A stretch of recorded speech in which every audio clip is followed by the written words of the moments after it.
So, there was a couple of interesting things to say, and I wanted to mention those before we get started on Resident Evil 3. There's a good 15 hours until we can upload part 1, actually. So, I don't know, maybe I played 2.5 hours and upload like 5 parts. It was, I don't know, I'm so excited about this game. And here's the thing I gotta say, I was so traumatized by this game because first I started playing this, I was like 7, and it wasn't actually me, you know. I used to watch it as my cousins just played this game and absolutely dominated it and loved it. But I just remember being traumatized just you know, at night, putting the blanket over my head, and everything was dark. I was so afraid of the dark, man. I don't even know. Maybe it's ridiculous, but so here's the thing. I watched a couple of horror movies back when I was little, and I played this game. And I kind of played the second game like until the start of it, like until you get to the museum, I guess. I don't remember much of it, but it was pretty traumatizing. And so the real point is this. I wanted to get over my fears, and I haven't yet played a absolute horror game. Never, ever. But in the recent past, I watched a couple of walkthroughs, and I wanted to move my way up to it, and this is the real challenge, man. I don't know how to get to it. This is the serious thing. So, okay, now I wanted to show you a couple of things before we can get to it, and it's the game manual. And it's pretty interesting. Everything is pretty standard from Resident Evil 2. So, if you haven't played it or anything, just watch this and you'll be set to go. Alright, with weapon equipped, press L2 to ready your weapon, use R to aim, and press R2 to fire. This is pretty standard in pretty much any game. You can do this anywhere. Make sure it gets to this because they charge you, but you don't even have to like worry that much about it if you play on normal mode, I guess. I think there is a tough mode in it. Some weapons have different ammo types. Change ammo by pressing L1. Alright, this is the real thing. This is what makes Resident Evil 3 more interesting, I guess, than Resident Evil 2. Okay, there is a quick step element to this game. So you can use R1 to make a quick, evasive step. Becomes sluggish and less effective when used in quick succession. So you can't just spam the button. Definitely try that once we get to play the game. 15 hours till I get to play it, man. Come on.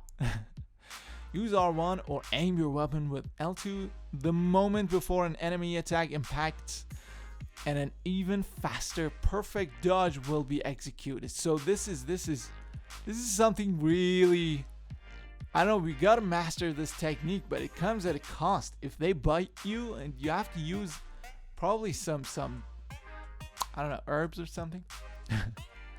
So use L2 immediately following a perfect dodge, and you'll immediately aim directly at the enemy's weak point.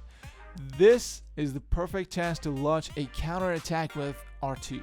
So here's the thing that I understand. You wait for them to attack. The moment they attack, you dodge, and it makes a perfect dodge. Right immediately after that, you press L2, point at a weak point, which it automatically does to you, and then shoot. Oh, okay. So here's the thing.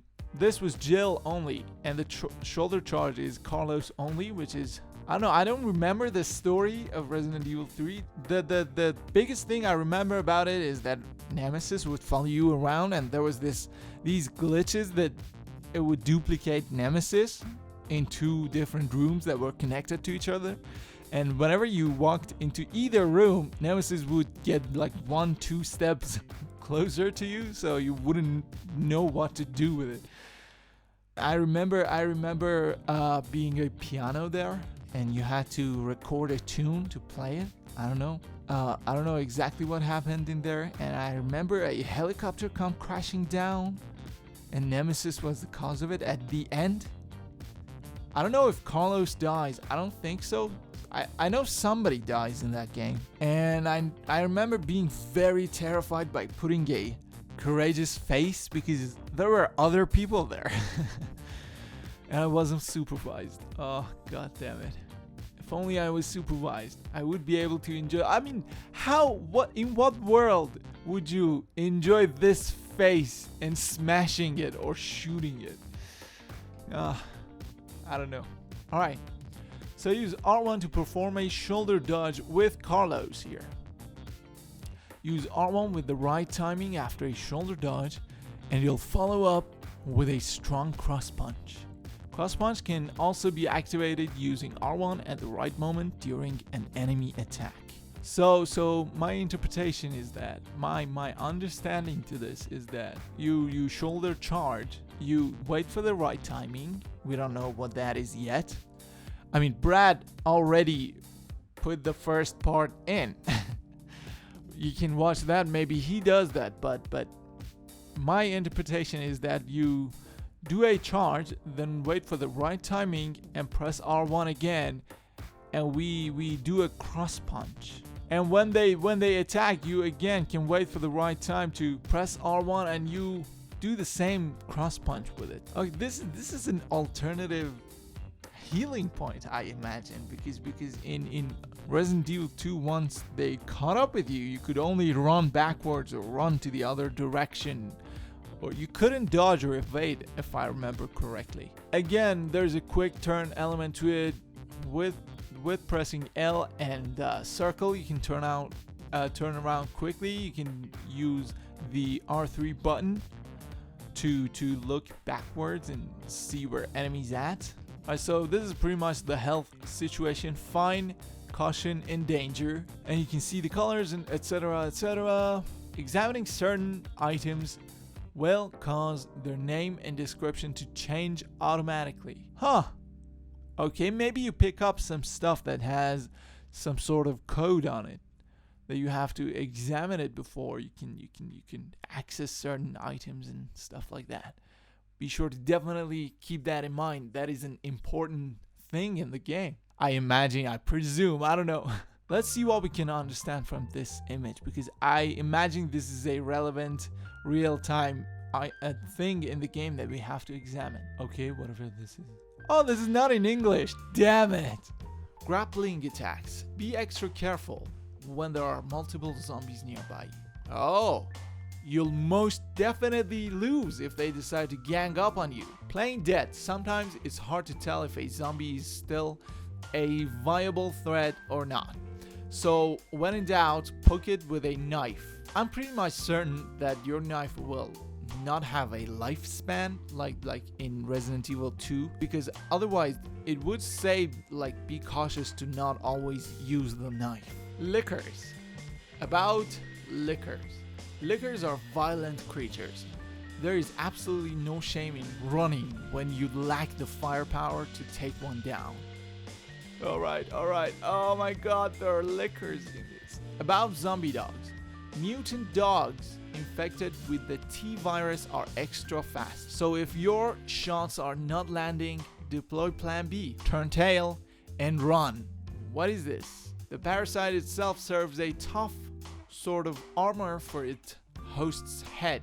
Rather than aiming at the parasite, try firing at its host's vulnerable torso. Oh, right. I remember Nemesis just grabbing somebody's head, and the head got bigger. Maybe that's the parasite. It is so complicated, and you're so weak in this game. I mean, I remember Prototype.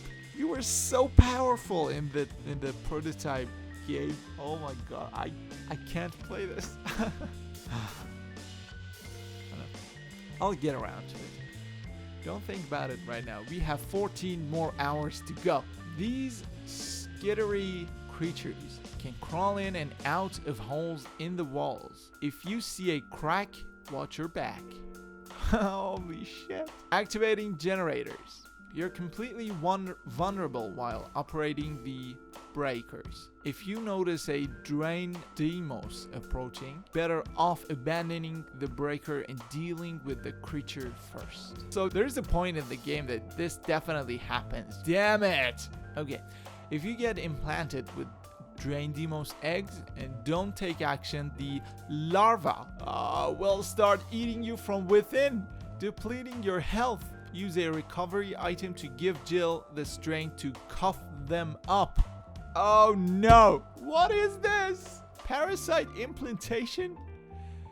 I read it again. If you get implanted with Drain Deimos eggs and don't take action, the larva will start eating you from within, depleting your health. Use a recovery item to give Jill the strength to cough up the eggs or whatever they are. Oh my god. Damn it, dude. Why do they have to bring parasites into this?